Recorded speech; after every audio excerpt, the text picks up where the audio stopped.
What if I told you that you are made of 99.9% absolute emptiness, that the solid matter forming your body is, in reality, almost entirely nothing?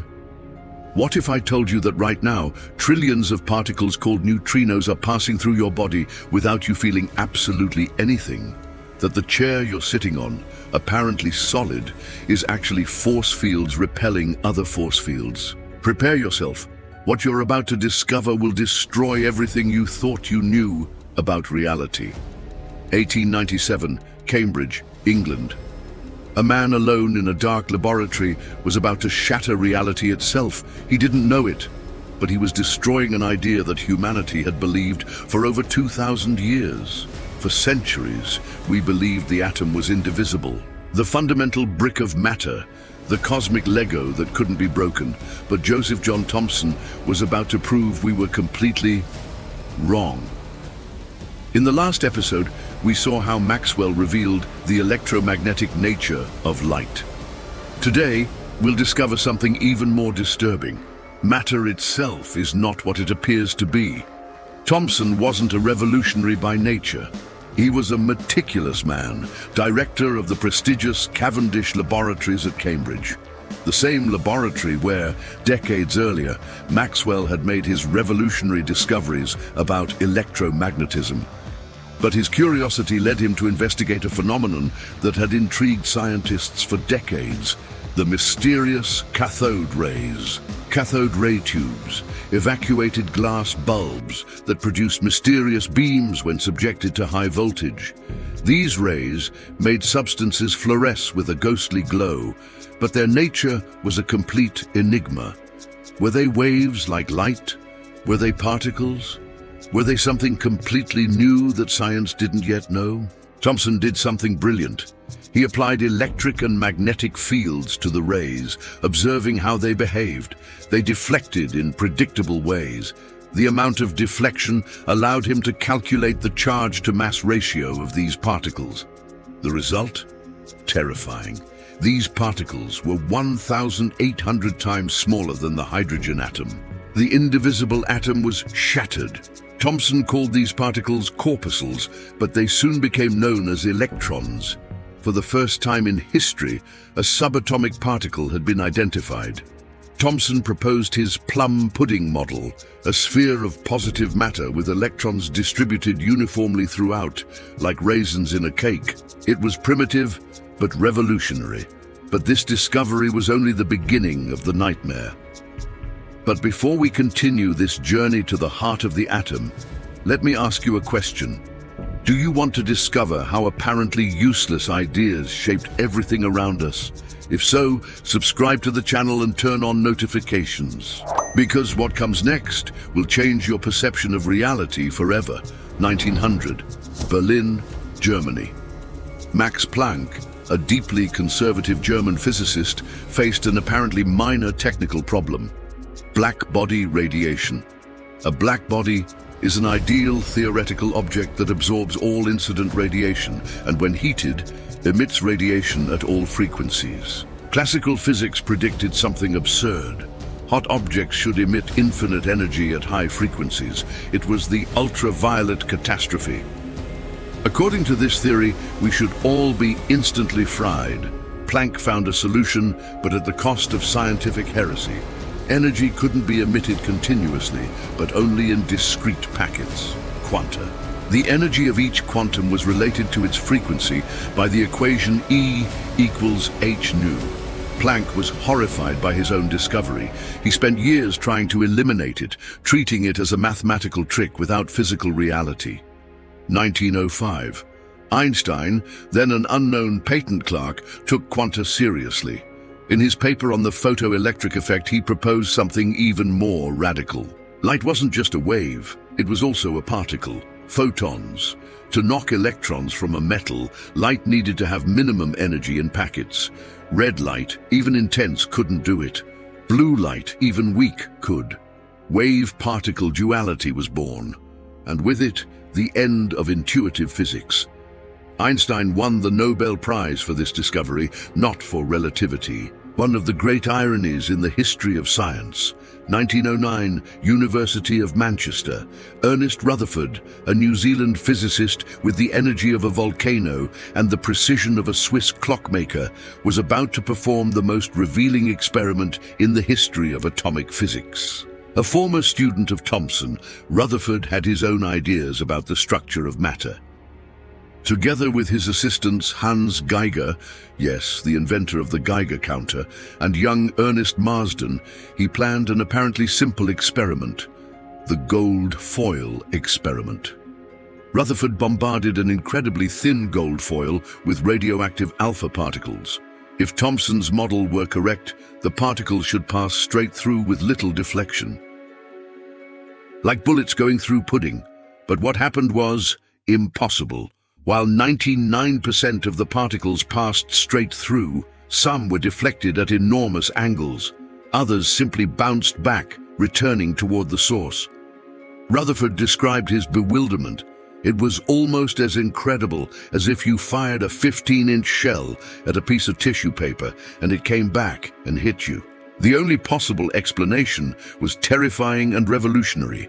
If some particles bounced back, they must be colliding with something incredibly small and incredibly dense. The mathematics was relentless.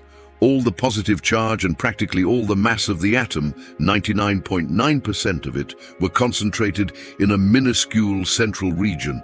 Rutherford had discovered the atomic nucleus, and the implications were dizzying. Imagine this: if the nucleus were a marble at the center of a stadium, the electrons would be grains of dust in the bleachers. The intermediate space, completely empty.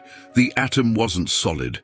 It was a miniature solar system, with a tiny nucleus orbited by electrons in an almost empty space. You are made of emptiness. We all are. But there was a fatal problem. According to the laws of classical physics, an electron orbiting the nucleus should constantly emit radiation and lose energy. The calculations were relentless. In a fraction of a second, the electron should fall into the nucleus. The atom shouldn't be stable. Matter shouldn't exist. You shouldn't exist. 1913. Niels Bohr presented a solution that defied all known logic. 3 revolutionary postulates that introduced the most bizarre idea in science, the quantum applied to atomic structure. First, electrons orbit the nucleus in specific fixed orbits without emitting energy, stationary states where they didn't spend energy to remain. Second, an electron can only jump from one orbit to another by absorbing or emitting a discrete packet of energy, a quantum of light. Notice, the electron disappears from one orbit and reappears in another, like a quantum ghost. Third, only certain orbits are allowed. The angular momentum of electrons is quantized. It was as if the universe were a cosmic staircase where ramps don't exist. Only steps, only quantum leaps. Bohr's model explained the stability of matter and atomic spectra. Each element, when heated, emits a unique fingerprint of light. Specific frequencies that reveal its identity. 1928. Paul Dirac, trying to unify quantum mechanics with relativity, found something bizarre in his equations. They predicted the existence of a particle identical to the electron, but with opposite charge. Antimatter, the positron. It was pure mathematics, predicting a reality no one had imagined. 1932. Carl Anderson detected the positron in cosmic rays, confirming Dirac's prediction. Mathematical imagination had won again. When matter meets antimatter, both annihilate into pure energy, the complete conversion of mass into energy according to E equals mc squared. Meanwhile, Henri Poincaré was discovering the limits of predictability. Even in classical systems, small changes could generate completely different results. Deterministic chaos, the butterfly effect. The flutter of a butterfly's wings in Brazil can trigger a hurricane in Texas. The universe wasn't just strange at the quantum level, it was unpredictable at all scales. And here's the most fascinating part. These apparently useless discoveries didn't remain confined to laboratories. They transformed the world. If you're fascinated by how abstract ideas shape our reality, You'll love to know there's a complete journey through 2,400 years of revolutionary discoveries. In the book Useless Ideas That Changed the World, you'll find even more incredible stories. From the first astronomical observations in Babylon to the technological revolutions of our times, link in the description.